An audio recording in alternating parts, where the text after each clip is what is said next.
Yo, what's going on, everybody? This is Dylan Talk Sports. My name is Dylan. In this video, what we're going to be doing is we're going to be doing my NFL game reactions to Week 11. I'm going to be kind of going through every single game, about 30 seconds to a minute, kind of give my full breakdown of kind of the game, just quick little summary of what my reaction was, kind of how I think the game went, and then each team's kind of future going forward for the rest of the season. If you have a different opinion on kind of how these games went compared to what I say, if you want to leave your opinion down in the comment section down below, feel free to do so. But other than that, we're going to get right into this. So if you're going to enjoy today's video, as always, make sure you drop a like. And without further ado, let's get into it.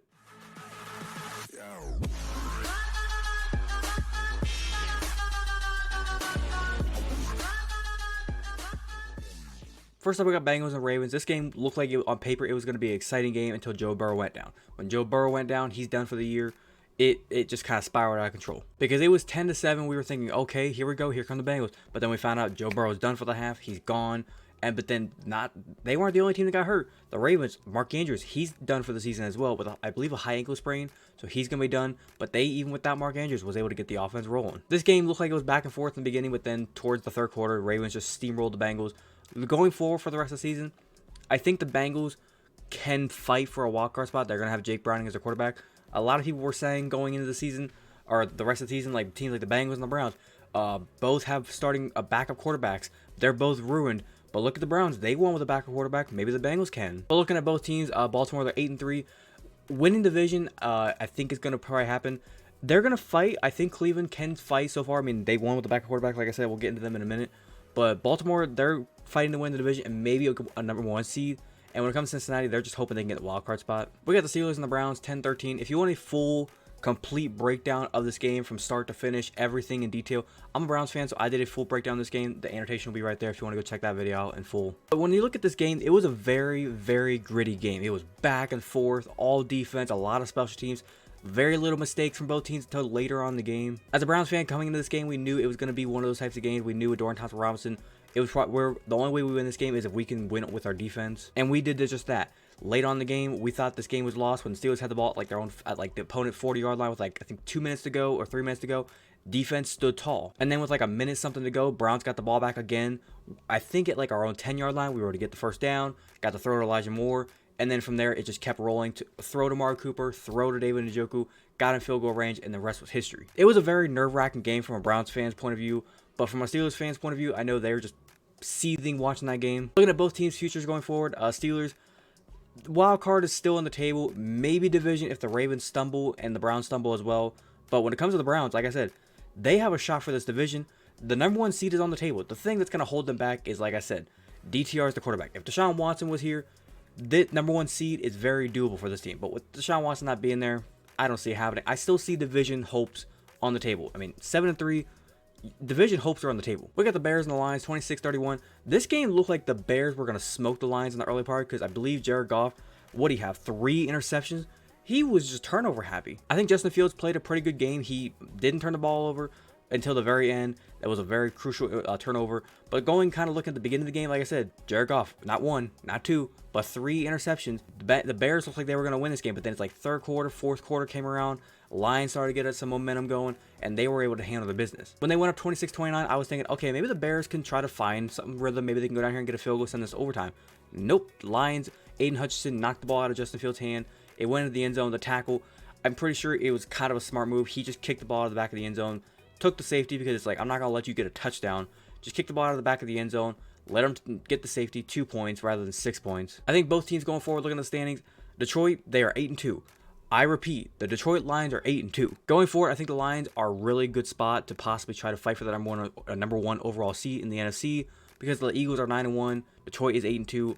Detroit has a good chance right now. They're going to win their division 100%, I think, unless they fuck up somewhere and Minnesota just creeps up on them. And when it comes to Chicago, they're just kind of in the boat for getting a top 5 pick because they already have the Panthers pick, like I said a while back.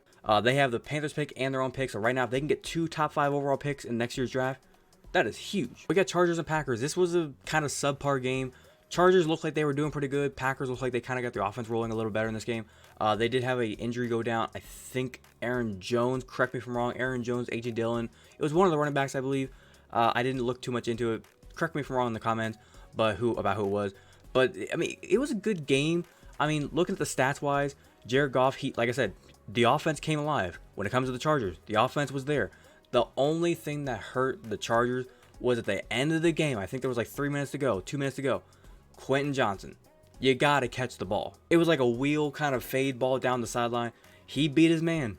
All you gotta do is catch the ball and you might have fucking housed that shit. But instead, he drops the ball and the Packers were able to just seal the deal from there. The Chargers have been playing a lot of one-score games this year, and I don't know how much longer it's going to last for Brandon Staley, the head coach, if he's going to keep his job. But looking at the standings, like I said, they're 4-6. Division, nowhere in mind.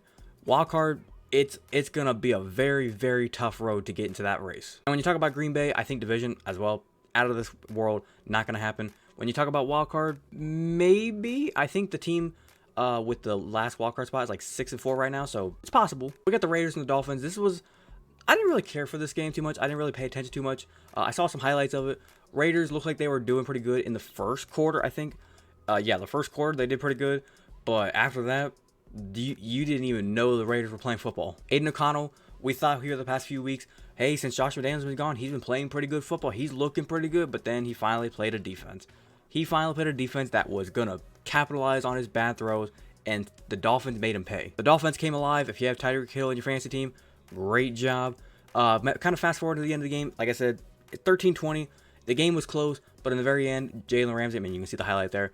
Jalen Ramsey got the pick at the very end. Aiden O'Connell just tried to throw the ball up, give one of his receivers a chance, and it got picked. Kind of looking at the standings, Vegas, they're 5-6. If they would have won that game, they've been 6-5, and they'd be right back literally in the division hunt. But with them being 5-6, I think they're too far kind of out of being in the race for the division hunt. They do play the Chiefs this week, I think, on Monday Night Football. Either Monday Night Football or Sunday Night Football. So if they win that game, they would be 6-6. The Chiefs would be 7-4. They're going to be wishing they won that Dolphins game, or at least won a game earlier on the year that they lost, because they would literally be right there in this race. And when you look at the Dolphins, they're 7-3. They're good spot right now. Everybody's been talking about, is it going to be them or Buffalo winning that division? That's kind of the big debate right now. I think right now, still betting my own money, I would have to bet on Buffalo to win this division. I think Buffalo, now they fired off the coordinator, they're starting to kind of look better there against the Jets. We'll get to them in a minute, but I think Buffalo's got a better chance to win this division. Miami, it's either going to be a division or wild card spot for them. They'll 100% be making the playoffs, though. We got the Giants and Commanders. We're going to fast forward straight to the end of the fucking game. Right here at the end, fourth quarter, Commanders, they scored. They had the touchdown. They scored. They were 24-19. They get the ball back. They have the ball with like 20 seconds to go, and they throw a fucking interception. Sam Howell throws the pick six. Giants run that shit back. I would have rather seen them lose on like a Hail Mary interception rather than a pick six. Now I realize a pick six doesn't really impact the game whenever it comes to, if you don't throw that pick six, you don't lose kind of thing. But it was just the fact of how you lost the game. For Commanders fans, this one has to hurt, because I think all season long they've been looking at this team, and all offseason they were like, this is the year. We can go get back to the playoffs. We have a team. We got the defense. We got the offensive coordinator, Eric Bieniemy. We're going to get this rolling. But it's just been so up and down and up and down. I think going forward, I wouldn't be surprised if Ron Rivera is fired before the season's over. The Giants are pretty much at this point, I think, ready to tank and go get a quarterback in the draft. So they're going to need a top 5 pick, correct? And yet they're starting Tommy DeVito, a bum quarterback, who's probably going to, whoever they play next week, I don't know who they play, but they're probably going to get blown out like 30-3 next week. And yet Washington loses to these bums. And I don't get it, because no matter who Washington has hired as a head coach, they always fucking lose to New York. Somehow, some way. Quick little side note, I don't know if any of you heard, but after the game, they didn't even have fucking hot water in the showers. Like legit, the Giants and the Washington Commanders players both went back to the locker rooms after the game, and when they were going to get their showers before the media could come in and, ask questions and shit, there was no hot water. They had to take cold showers.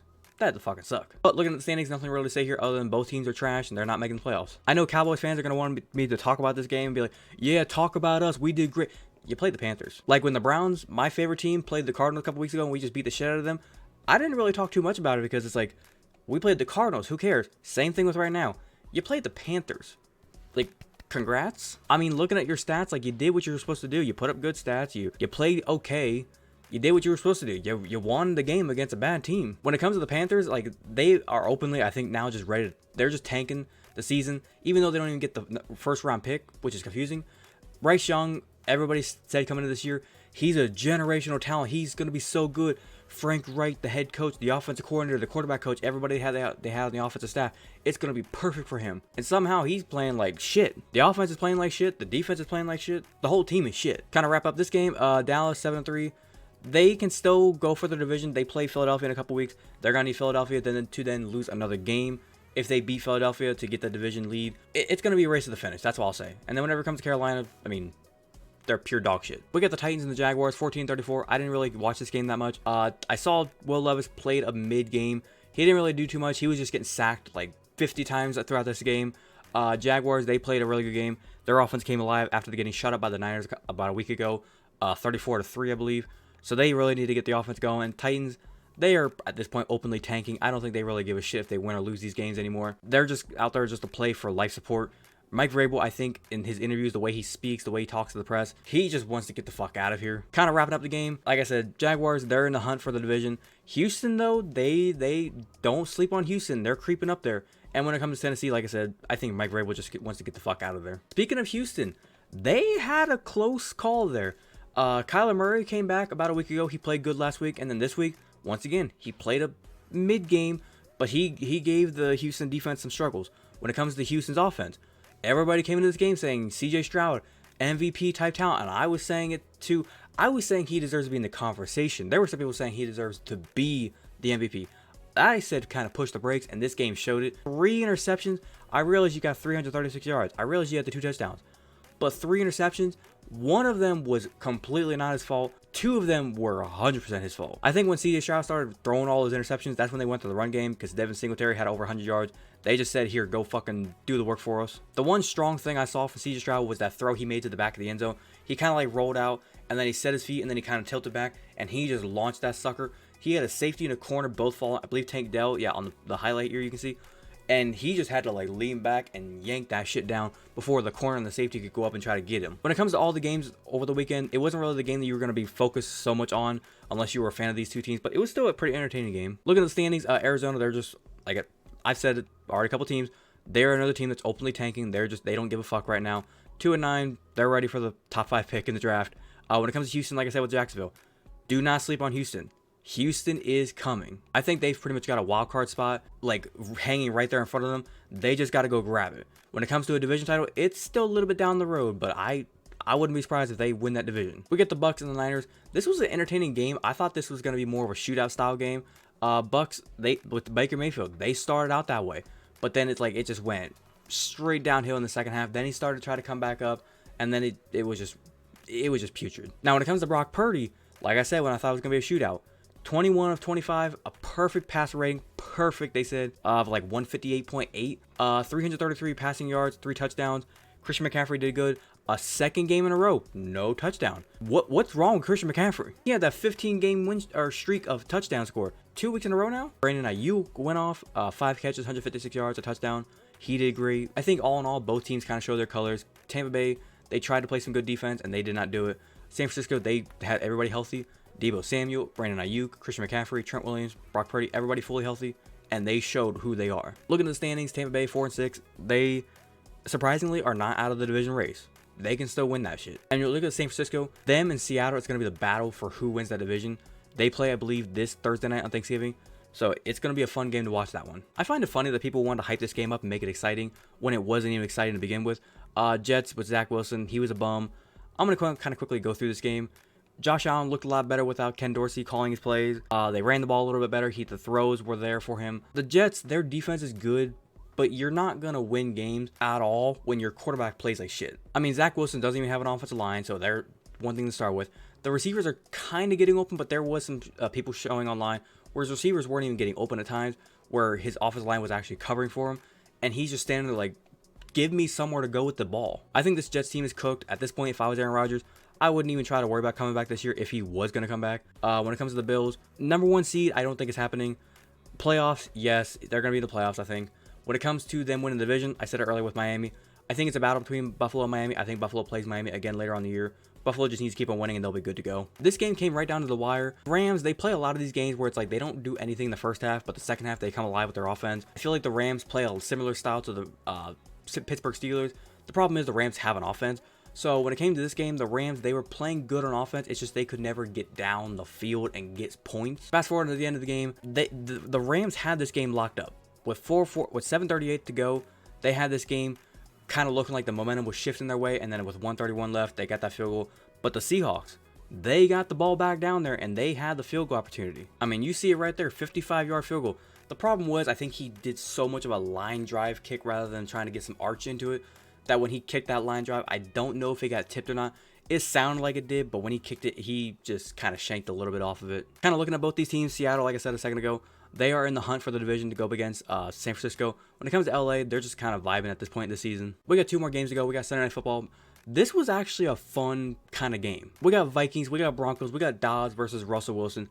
It was a good game. The Broncos all game long was just field goal, field goal, field goal, field goal, field goal. They could not get the ball in the end zone, just constant field goals. When it came to the Vikings, they were scoring, touchdowns. They had some field goals, but they were getting the ball in the end zone at least. And I found it funny, the Vikings had the ball. They were able to drain about 7 minutes to go off the clock. And with 3:17 to go, they kicked that last field goal. And in their mind, they had to been thinking, we are good to go. The Broncos, all they've been doing is kicking field goals. We got this one in the bag. But all this time, we always talked about, let Russ cook. Let Russ cook. And he fucking cooked up a gourmet meal on that drive. I think it was 4th and 4, 4th and 5. That little float pass over the top to Courtland Sutton. That was a great catch by him. Kept the drive alive. And then the throw at the end of the game where he got the ball into the end zone for the touchdown. That was a great throw as well. I think now we're starting to finally see some Russell Wilson of his old age back. Now the question is, will he stay consistent with it? I think they're on like a 5 or 4 game win streak right now. Will it stay consistent? I think they play the Browns next week, which is kind of scary, man. I don't like the way that Russell Wilson is starting to look better when he's about to play the Browns. So that'll be a good game to look forward to. Looking at both teams, Minnesota, I don't think can have a chance to win this division. I mean, if they keep on winning, maybe. Josh Dobbs looked good in that game. I just don't know if they have what it takes to go up against Detroit right now, because Detroit is playing some very gritty football. And then whenever it comes to Denver, people are saying Denver has a shot for the #1 overall seed. Those people need to get the fuck off the weed. Division, I don't even know if I would say that. Now, if they beat Cleveland next week and Kansas City lose to Vegas, maybe. But I need to see to believe it. And last up, we got the Eagles, we got the Chiefs, we got the rematch of last year's Super Bowl. This game in the first half looked like it was just going to be kind of boring. Maybe the Chiefs were going to just run the Eagles out of the building. But in the second half, hello, Chiefs offense, hello, they went MIA. I'd like to remind all of you about the crucial stat about Taylor Swift not being in the house for Chiefs games. When she's not there, they don't win. When she's there, they win. And so far, that stat has been true. It was 17-7 at the end of the first half. Second half, Eagles came out. They were able to get a touchdown. Late game, Chiefs defense, they said, we're going to double team A.J. Brown, and we're going to stop this run. Cool. We have a guy named Devontae Smith that can do some in-breaking routes, easy scores, out-breaking routes, easy first downs. And we got Devontae Smith that can run a fade ball and go get us down to the 1 yard line to set us up for the best play in football, the tush push to just ram us in the end zone. And I don't think the problem is, Patrick Mahomes. I don't think it's really Travis Kelce. Travis Kelce last night was getting double teamed, triple teamed, everything, which meant a lot of other people were going to be getting open. Rashid Rice, Watson, Valdes-Scantling. Oh my God, Valdes-Scantling, what the fuck are you doing dropping the football on that very last drive of the game? The drive right after the Eagles scored, the Chiefs had the ball. They were going down the field. They have to go get a touchdown. Valdes-Scantling, you had Mahomes being triple teamed, one-on-one with, I forget who the boy was, number 33 for the Eagles. You got cooked by Valdes-Scantling. You were downfield, Valdes-Scantling. You held out your hand, the ball goes right off your fucking hands, and you drop it. I hear people talking about, well, that's a tough catch, it's raining. The Eagles players were making catches. Devontae Smith, his catch wasn't perfectly placed out in front of his hands. He had to turn back and adjust and catch the ball almost like up into his arms, not with his hands, in a rainstorm. Might I add, they weren't the only, it's not like the Chiefs were the only ones playing in the rain. The Eagles were too. Valdes-Scantling has to catch that football. Plain and simple. And then on 4th and 25, Patrick Mahomes puts that ball, I think it was Gray, the tight end, puts it right in his hands, and it just slips right through his hands. Like, Mahomes can't do any better. Like the saying has been this whole season, Mahomes can't throw and catch the ball. He's gonna throw it to you where it needs to be. You just gotta fucking catch it. Kind of wrapping it up, let's look at the standings. Eagles 9-1. They're going for that #1 overall seed. I think they got their mind looked on going back to the Super Bowl and winning it all. When it comes to Kansas City, 7-3. They got some shit they need to fix. But other than that, that's all I got to talk about for today's video. Hopefully you guys did go on to enjoy this kind of game reaction of all the games for the NFL Week 11 season. If you wanted to enjoy today's video, as always, make sure you go ahead and drop a like. It's very much appreciated if you do so. Like I said back in the intro, if you had a different opinion on kind of any of these games, I talked about maybe your favorite team and you had a different opinion on kind of how the games went. Maybe I said a detail that wasn't correct. Maybe I missed a detail that you kind of want to add in the comment section down below. Feel free to do so. Leave a comment down below what your opinion was on any of these games. If you're enjoying the content that I do post here and you're a fan of me, the stuff that I post here and you want to go ahead and hit that big red subscribe button, feel free to do so. And do not forget to hit that little notification bell to be notified the second I post a new video here on the channel. But without further ado, this has been Dylan Talk Sports. Have a great day. Peace.